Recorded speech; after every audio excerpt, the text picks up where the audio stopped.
હવે હું ગમે ત્યાં બેસાડું મને હું હાલતા પૂગી જાઉં, મને હાલતા આવડી ગયું છે. કેમ કઈ નહીં, પછી આગળ વાત કરીએ. પહેલા ઇન્ટ્રો કરી લઈએ. રામ રામ, સીતારામ, જય શ્રી કૃષ્ણજી, માતાજી, જય ગોપાલજી, ઠાકરજણીજી, જલારામજી, જીનેન્દ્રજી, સ્વામિનારાયણ મહાદેવ, હર હર મહાદેવ. કેમ છો? મોજમાં? તો વાંધો નહીં બાપુલી, બિલકુલ મોજમાં રહેવાનું. વાગી ગયા છે અત્યારે કંઈક 7:15 અને બસ નાઈ ધોઈને ફ્રેશ થઈ ગયા છે અને ચા પાણી મુકાઈ ગયો છે. કેમ વાલી? વેરી ગુડ મોર્નિંગ, જય શ્રી કૃષ્ણ. અરે મોજે મોજ ને રોજે રોજ, કારણ કે વાલી જોયું ને રાતે વરસાદ દાઈબો ઈ.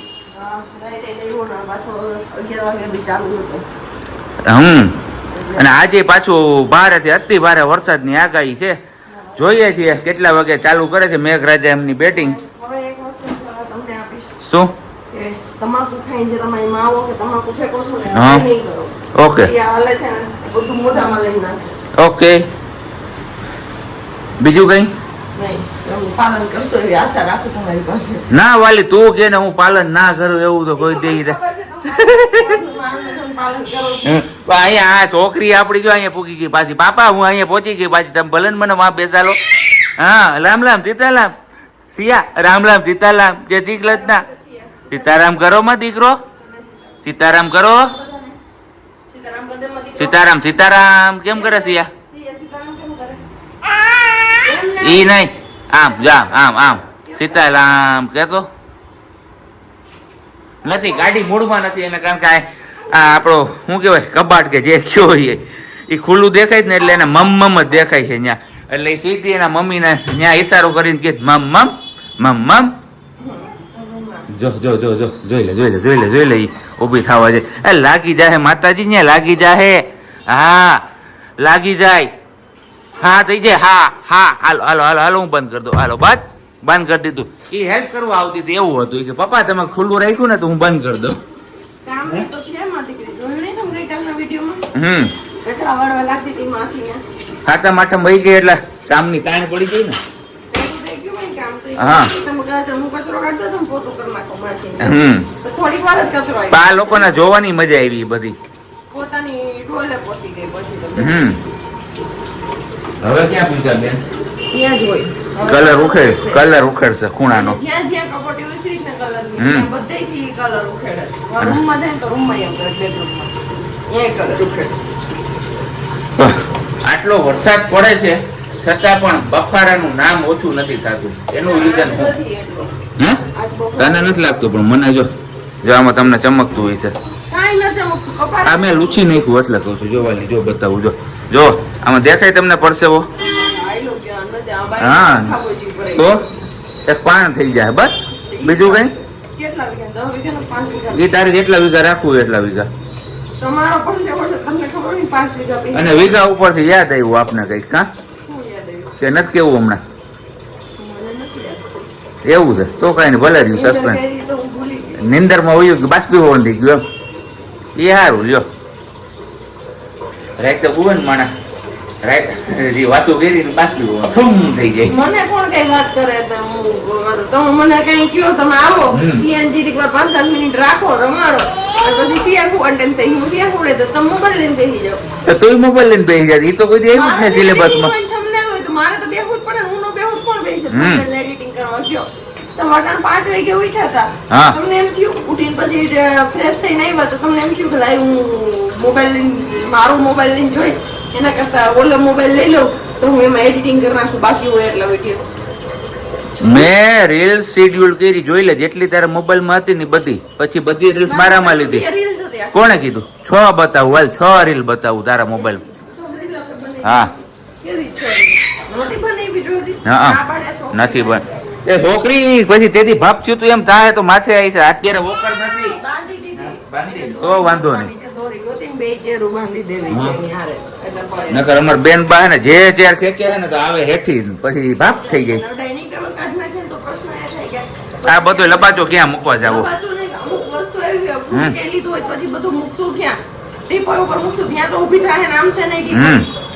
તો કઈ નહીં, રેવા દો હાલો એમ નમ.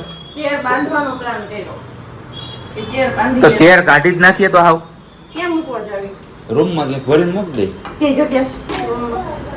ભાડે રાખી લઈ, ભાડે રાખી લઈએ મકાન. મોટું બંગલો બનાવો છે. ઘરનું મૂકીને ભાડે રહેવા જાય ના, મોટો લેવો છે. એવું છે તો સારું લ્યો બીજું હું હાલો તો હવે ચા પાકી ગયો છે આપણો અને બેનબાને પાછા આપણે હતા એ જગ્યાએ પોઝિશન ઉપર લઈ લઈએ અને પછી પાછા મળીએ છીએ મસ્ત મજાના સુવિચાર સાથે. ત્યાં સુધીમાં તમે લોકો એ વિડીયોને લાઈક ન કરી તો લાઈક કરજો, ચેનલ ઉપર નવા હોય તો ચેનલને સબસ્ક્રાઇબ કરજો અને સાથે સાથે બેલ આઇકન પ્રેસ કરવાનું પણ ના ભૂલતા. 7:30 થયા છે, હજી માસીને આવવામાં તો ખાસો ટાઈમ બાકી છે, સાફ સફાઈ કરવામાં, કચરા પોતાને એ બધું. પણ અહીંયા અમારે બેનબા કે લાવો, મેં એના મમ્મી હાથમાં લીધું ને તો ઝાપટિયું લઈને વર્ગી જ પડી હી કે હું કરી દઉં હી કે તું આજ આરામ કર અને હું કામ કરું. ધરારથી જોઈએ છે ને આ ઉપડતું નથી ઝાપટિયું, તોય નથી લેવતું. હા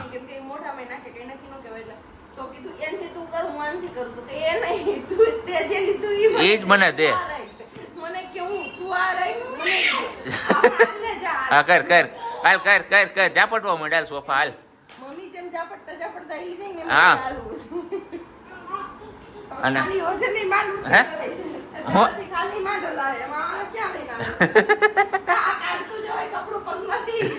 એ બધું ભેગું જાય કે મમ્માને. હા સારું હાલો તો આપણે કીધું હતું તમને લોકોને કે મળશું એક સુવિચાર સાથે. તો લોકોનું ધ્યાન હંમેશા છે ને આપણી કમાણી અને રહેણી એટલે કે આપણે જેવી રીતે રહેતા હોય એના ઉપર હશે. પણ ક્યારેય એ લોકો આપણે કેટલી મહેનત કરીએ છીએ ને આ બધું મોજશોખ પૂરા કરવા માટે એના ઉપર ક્યારે પણ એનું ધ્યાન નથી હોતું. કારણ કે આપણે કેવી રીતે સારું જીવન જીવવા માંગતા હોય અને એના માટે જે કમાણી કરતા હોય, કમાણી કરવા માટે સાચી તો મહેનત કરવી જરૂરી છે. શું કેવું? મહેનત કરો તો જ આપણે આપણા શોખ બધા પૂરા કરી શકીએ. મહેનત કરો તો એના બદલામાં ભગવાન તમને કઈ ને કઈ આપે. તો આપણે આપણા શોખ પૂરા કરવા માટે તનતોડ મહેનત કરીને આપણે એવી રીતના રહેતા હોય તો સમાજમાં અમુક લોકો હોય છે જે જોઈ નથી શકતા. અને ઘણી જગ્યાએ એવું હોય કે નસીબમાં નથી, પણ નસીબમાં એમણે ન હોય. તમે મહેનત કરો અને પછી તમને ભગવાન ન આપે તો તમારે કહેવાય કે નસીબમાં નથી, કે નસીબમાં આમ નથી, કર્મ અમારા કર્મ એવા કે. પણ મહેનત જ ન કરો તો તમને ભગવાન આપે ક્યાંથી? તમારાથી બનતો પ્રયાસ તમે કરો, બાકી ફળ તો ઉપરવાળાના હાથમાં છે, આપશે ચોક્કસ. આજ નહીં તો કાલે, કાલ નહીં તો 5 દી પછી. જેમ કે સિયાબેન અમારે આવ્યા 1 વર્ષ 2 વર્ષ 3 વર્ષ વર્ષોના 8 વર્ષના વાણા વીતી ગયા. 8 વર્ષ અને પછી કેમ અમારે સિયાબેન આવ્યા? બરોબર ને? એકદમ બરોબર. તો એના માટે આપણે મથવું પડે, શ્રદ્ધા રાખવી પડે ભગવાન ઉપર ને બધું કરવું પડે. હા હિંમત ખૂટી જાય. અમારી ખુદની હિંમત ખૂટી ગઈ હતી તો તમારામાંથી પણ ઘણા એવા હશે કે ખૂટી જાય કે ખૂટી જાય. કોઈ એવું બોલતું હોય, એવું કરતું હોય તો ઘણા ને ખરાની હિંમત તૂટી જાય. કે આને બાજુ બીજું શું કે પારકા કોઈ બોલે ને ત્યારે એ વસ્તુ ન થાય, પણ પોતિકા કોઈ બોલે કે પોતિકા કોઈ કરે ને ત્યારે થોડુંક અંદરથી વધારે પહેલું થાય કે ભગવાન આપણે નથી આપ્યું. ત્યારે લોકો આપણે કહે છે ને, પણ છતાં પણ આપણે રડવાનું તો કે નહીં ભગવાનની સામે કે ભગવાન આ દે પણ અમારે સામે આમાંથી પણ તું જ અમને પાર પાડીશ ક્યારે. અને ઇન્સ્ટાગ્રામમાં આપને એક ડીએમ આવ્યું હતું, નામ નહીં લઉં પ્રાઇવસીના હિસાબે. એમને પણ એવું કીધું કે પ્રજ્ઞાબેન તમારી જેમ સેમ અમારી પણ પોઝિશન છે, અમારે પણ મેરેજના 5 યર પૂરા થઈ ગયા છે, એક IVF સાયકલ કરી છે એ પણ ફેલ ગઈ છે ને હવે સેકન્ડ સાયકલ કરાવવાનો વિચાર કરીએ છીએ કે હનુમાન બાપાને તમે પ્રાર્થના કરો કે આ સાયકલ અમારી સક્સેસફુલ થઈ જાય. તો હા જરૂરથી જશે, તમે શ્રદ્ધા રાખો અને એકવાર સાચા દિલથી માંગી જુઓ. અને એમનું નામ જ એટલે છે કે મનોકામના સિદ્ધ કરી જ્યાં તમારી કાંઈ મનોકામના રાખશો એને સિયા બેબી.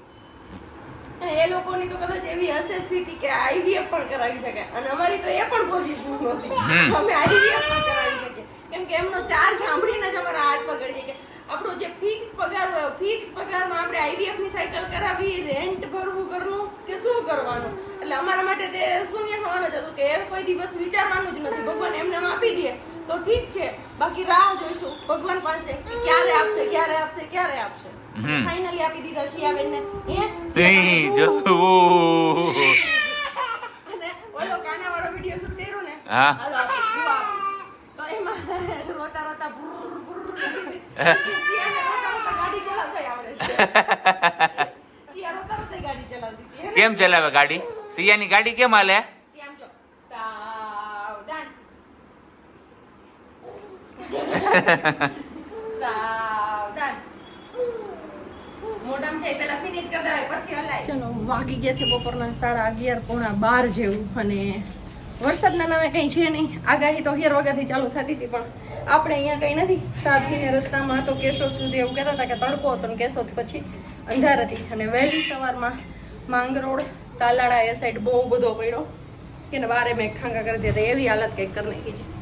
તો બસ એ બધું છે ને, આપણે સવારમાં ગયા હતા મહાદેવજીના દર્શન કરવા. સિયા બેબીને જે ચોટી લીધી છે, કેમ કે અમુક વસ્તુ વારસાગત આવે એવું હોય ને, એની જેમ અમારે સિયા બેબીને એના પપ્પાનો વારસો આવ્યો છે.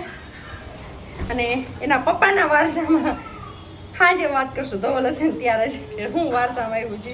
બાકી વાત અત્યારે બપોરની રસોઈમાં બની છે અડદની દાળ અને જુવાર મકાઈ બાજરીનો રોટલો મસ્ત મજાનો. તો બસ આવું સાદું સિમ્પલ જમવાનું છે. અને સિયા બેબી ગઈ હતી દાદી બેબી દહીં લેવા, તો મા દીકરી બે દહીંની ડબ્બીઓ લાવ્યા છે. કેમ કે સાંજનો પ્લાન છે ને થેપલાનો છે, સૂકી ભાજી અને થેપલા બનાવવાનું છે. તો 20 વાળી ડબ્બી મગાવી હતી પણ નથી, એટલે 10 વાળી 10 ડબ્બી આવી છે અહીંયા જુઓ. તો બસ હવે ડબ્બી મૂકી દઈએ ફ્રીજમાં. અને હજી છાશ નથી ને દૂધ નથી. છાશ દૂધનું કંઈક મેળ કરવાનો છે, પણ જોઈએ સાબજી બપોર પછી આવશે ને તો બપોર પછી જ કહીશ લાવશે છાશ દૂધ સાબજી. અને બાકી વાત અત્યારે તમારે કોઈને બપોરા કરવા હોય તો આવી જવાનું. તમારામાંથી એમ કીધું હતું કે પ્રજ્ઞાબેન તમે બપોરા કરવા કે કંઈ પણ વસ્તુ બનાવો ત્યારે જમવા તો બોલાવો છો, પણ મારે આવું કેવી રીતે? કેમ કે તમે બોલાવો છો બીજા દિવસે, 2-3 દિવસ પછી વિડીયો આવે છે તમારો. જે દિવસે શૂટ કરો તે દિવસે તમે બોલાવો છો, અને તમે બોલાવો છો 2-3 દિવસ પછી, તો ત્યાં જમવાનું તો 2-3 દિવસ પહેલા હોય તો એ પૂરું થઈ ગયું હોય. પણ કાંઈ વાંધો નહીં, તમે લોકો આવતા હશો તો આપણે પાછું બનાવી લેશું તમે લોકોને જે ખાવું હશે એ વસ્તુ. તો બસ અત્યારે અડદની દાળ, બાજરાનો રોટલો, દહીં અને ડુંગળીનું સલાડ ને કાચા મરચાં. કેમ કે વરસાદના પિયરથી એવા છે ને એ મરચાં જોરદાર છે, ખાવાની મજા જ આવે એવા. મોડા છે પણ આમ ભંભા, તો મસ્ત મજાના મરચાં છે. ચલો તમને લોકોને બપોરા કરવા તો આવી જાઓ. બાકી બાદ મળીએ હવે બપોરે પછી ઉઠીને. ચલો વાગ્યા છે 4:30 અને મેઘરાજાએ ધીમું ધીમું પ્રયાણ 3 વાગ્યાથી કરી દીધું છે. આવે છે ને રીએ છે. તો અત્યારે એવું લાગે છે કે માહોલ જમાવટ લેશે એક ધારો, હે ને સિયા દીકરો? તો બેન બાન બેસાડી દીધા છે બારીએ બેઠા બેઠા એન્જોય કરે છે વરસાદ. રીમઝીમ બારીશ એન્જોય કરે છે અને બોલે છે. અરે કેને બોલાવે જ નહીં, નક્કી નહીં, જે નીકળે નહીં બધાને બોલાવે. અને દાદા જેવડી ઉંમર ના હોય ને તો દાદા સાડીવાળું કોઈ પણ દેખાય, નાનું હોય ને સાડીવાળું તોય બા એ ચાલુ ને ચાલુ હોય દીદીની. અને હા મેઘરાજાએ પણ જમાવટ કરી દીધી હો ભાઈ. સિયા જો કેવો આવે છે વરસાદ, આવે છે ને ધબધબાટી. અને આજે તારીખ છે 19/8/2025. તો આ તારીખનો તમારે કોને કોને વરસાદ હતો ને ચોક્કસથી કોમેન્ટ કરીને કહેજો. સિયા વરસાદ આવે છે બેટું? એવો વરસાદ આવ્યો માથામાં દેખાય છે. જો હાથ ભીનો થઈ ગયો, ચાલો આવે છે, હાથ નાખીને જોવે સમજોજી. સિયા વરસાદ આવે છે, આવે છે હે સીવું આવે છે વરસાદ હે સિયા? કપિરાજ કેમ કરે કપિરાજ? કેમ કરે કપિરાજ? કેમ કરે? આમાં કેમેરા સામે જોઈને બોલાય સિયા, અહીંયા મોબાઈલ સામે જોઈને બોલતો સીવું. એને અત્યારે વરસાદમાં ધ્યાન છે, નહીતર મસ્ત એક એક્ટિંગ કરે છે. હાલો ત્યારે આપણે આવી તો ગયા છીએ ઓફિસથી ઘરે, અને રસ્તામાં મેઘરાજાએ જોરદાર બેટિંગ કરી છે. આજે તારીખ છે 19/8/2025 અને 19/8/2025 ના રોજ ઘણા ખરા ગામમાં તાલુકાઓમાં વરસાદ મન મૂકીને વરસી ગયો છે. નદી નાળા છલકાઈ ગયા છે અને ખેડૂતોના મોઢે ખુશીનો પાર નથી. કારણ કે જેમની આતુરતાપૂર્વક રાહ જોતા હતા ને ધરતીપુત્ર, એ આખરે આવી જ ગયા. શું કેવું તારું? એકદમ સાચી વાત છે. કારણ કે કેટલા સમયથી લાંબો સમય વેઇટ કરાયો મેઘરાજાએ, પણ આવ્યા એટલે બધાને ધરવી દીધા. હજી ક્યાંક અમુક જિલ્લા તાલુકા હજી ખાવ કોરા કાઢ છે, પણ મૂંઝાવાની જરૂર નથી. એમનો પણ વારો આવી જ જશે, કારણ કે આ રાઉન્ડ જ એવો છે. ધમાકેદાર એન્ટ્રી છે. મોડા આવ્યા પણ ધમાકેદાર એન્ટ્રી સાથે. કેને કે લેટ આવ્યા પણ લેટેસ્ટ એની જેમ. હે સિયા? હા કે અને સિયાબેનના ફેનનો આજે આપણે ફોન હતો વડોદરાથી. બહુ ખુશ થયા એ લોકો કે સિયાબેન સાથે અમારે વાત કરવી છે, એમના મમ્મી સાથે વાત કરવી છે. ઓકે, તો ચોક્કસથી વાત થશે એમની સાથે, પણ જ્યારે અનુકૂળતા હશે ત્યારે. યસ, બરાબર ને? એકદમ બરોબર. ચલો આપણી સૂકી ભાજીને આપણે બધું બનાવી નાખ્યું. તમારી વેટ હતી, એવું? આવો પછી થેપલા. તો આજે આમ કહીએ ને તો સવારમાં જે નાસ્તામાં હોય ને આપણે અમદાવાદ જાય ને ચોટીલા ઉમિયાજીમાં રોકીએ અને જે નાસ્તો કરીએ ને સૂકી ભાજી થેપલા અને દહીં, બસ એવો નાસ્તો આજે આપણે વારુમાં આરોગવાનો છે આપણી ફરમાઈશ ઉપર. યાદ આવ્યું કે તમને ઉમિયાજીનું એડ્રેસ પૂછ્યું હતું કોઈ કે તમે એક્ઝેક્ટ ચોટીલામાં કઈ જગ્યાએથી તમે નાસ્તો કરો છો, કઈ જગ્યા પર આવ્યું છે? તો ચોટીલાથી અમદાવાદ સાઈડ જઈએ એટલે પેલી રાઈટ હેન્ડ સાઈડ ઉપર તાલુકા સેવા સદન આવે છે, મામલતદાર કચેરી. એક્ઝેક્ટ મામલતદાર કચેરીની તાલુકા સેવા સદનની સામે જ આ એમની નવી શોપ છે ઉમિયાજી. એક બીજી એની પહેલા પણ બ્રાન્ચ આવી જશે, પણ મોસ્ટ ઓફ બધા લોકો અહીંયા જ ગાડી સ્ટોપ કરતા હોય છે. જે જૂની એમની બ્રાન્ચ છે એ જગ્યાએ લોકો સ્ટોપ નથી કરતા. તો આ એમનું પાકું એડ્રેસ છે. ટૂંકમાં તમારે ચોટીલાથી બહાર નીકળી જવાનું છે, પછી આ ડાબા હાથ ઉપર અમદાવાદ સાઈડ જઈએ ને તો ડાબા હાથ ઉપર આવશે, ને અમદાવાદથી જુનાગઢ સાઈડ આવો તો જમણા હાથ ઉપર આવશે. એકદમ સાચી વાત. એની સબ્જી હાલો હવે શું વાર છે? બસ હમણાં થેપલાનો આટો લગાવી લો તો હું તા સુધીમાં લોખંડની ભેંસ દોઈ આવું. હા, છાસ દૂધ લાવો ને. નહીં તો મગાઈ લીધું, છાસ ભૂલાઈ ગઈ એટલે છાસ દૂધ બે રહી ગયું. બેન બનારે લેતા જશો? હા, લેતો જઈશ. Okay done. તો આની અંદર છે મસ્ત મજાના થેપલા, આ છે સૂકી ભાજી દહીં અને ચા વાળા ચા એમનો બનાવે છે. હે કેમ કે આપણે દહીં ચા ને છાસ બધું વિરોધાભાસ થાય છતાંય મને એ જ ભાવે. દહીંમાં બોરવાનું, ચાય પીવાની, ક્યારેક ક્યારેક છાશે પીવાની. અને સૂકી ભાજીનો ઓલરેડી એક રાઉન્ડ મારી લીધો. કેમ કે આપણે રોંઢે ભૂખ લાગી ને આપણે સૂકી ભાજી ખાઈ લીધી હતી. મને થેપલા હારે સૂકી ભાજી ભાવે નહીં. અને સૂકી ભાજી હારે થેપલા જમાવો એટલે એની વાત જ જવા દો. મારી જેમ કોને કોને સૂકી ભાજી હારે થેપલા ભાવે છે ને કમેન્ટ કરજો. ચલો, અને મારી જેમ કોને નથી ભાવતા એ પણ કહેજો. હું શું કામ બાકી રહી જાઉં? લે હાલે ન ભાવે એ પણ કોમેન્ટ કરી દેજો. સૂકી ભાજી હારે થેપલા ન ભાવે. ઓકે. ને અહીંયા બેનબા શાંત થઈ ગયા તો હું કઈ પરાક્રમ નથી. બરોબર છે. દહીંની ડબ્બીમાં હચવાના છે બેનબા, તો વાંધો નથી. શું આખી ડબ્બી આપી છે ને એટલે બપોરે તેનું કાગળ કાઢીને આપી હતી ને તો રોટલીના પટકારે કાગળે મોઢામાં ચાવતી હતી. એવું ધ્યાન પડી ગયું તો લાગ્યું કે કંઈક અલગ ચાવે છે. એટલું ચાવતા વાર ન લાગે. જે જોયું તો કાગળ હતો. આજે બપોરે મકાઈનો રોટલો કર્યો હતો. એકલા ખાઈ લીધું ને? હા, અડદની દાળ ને મકાઈનો જુવાર ભાજી. વાંધો નહીં. તો તમને ખાવો તો તમે ક્યાં ના જતી? કાલ તો બટેકાનું શાક ને દાળ ભાત ફિક્સ થઈ ગયા સાંજના મેનુમાં. એટલે કાલ તો તમે એમ નહીં કહો મારો રોટલો ખાવ, બટેકાનું શાક કરે. અને નારે તળેલા પાપડ, જોરદાર જમાવટ. અત્યારથી જ કહી દીધું. હો